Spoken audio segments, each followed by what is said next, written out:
बंद कमरे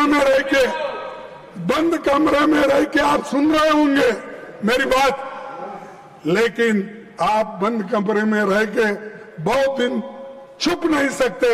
एक दिन हम बाहर खींच कर लाएंगे।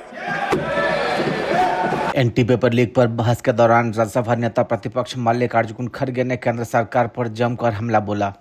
उन्होंने अपने भाषण की शुरुआत एक शायरी से की, जिसमें उन्होंने कहा कि पेपर लीक करने वाले बचते रहे और छात्र आवाज उठाने पर पीट दिए गए। राज्यसभा सांसद ने कहा कि पेपर चुराने वाले बचते रहे, मेहनत करने वाले पिटते रहे। ये कैसा न्याय, ये कैसी रीत। गुनहगार हंसते रहे, मासूम सिसकते रहे।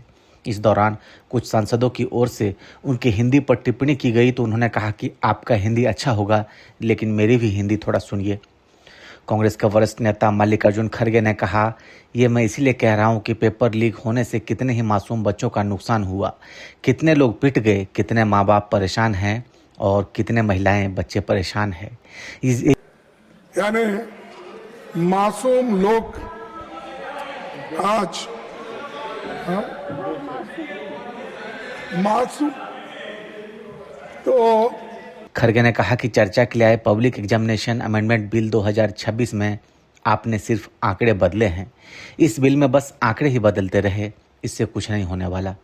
आपने अधिक जुर्माना, कड़ी सजा, special task force, fast track court जैसे प्रावधान किए, इससे कोई फर्क नहीं पड़ेगा।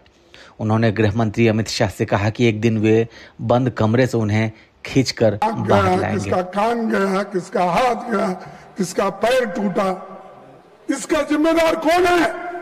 इसका जिम्मेदार आप है, होम मिनिस्टर है। आप बंद कमरे में रह के आप सुन रहे होंगे मेरी बात, लेकिन आप बंद कमरे में रह के बहुत दिन छुप नहीं सकते।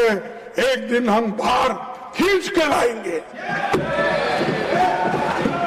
और जनता के सामने हम दिखाएंगे इनके दिल में क्या है।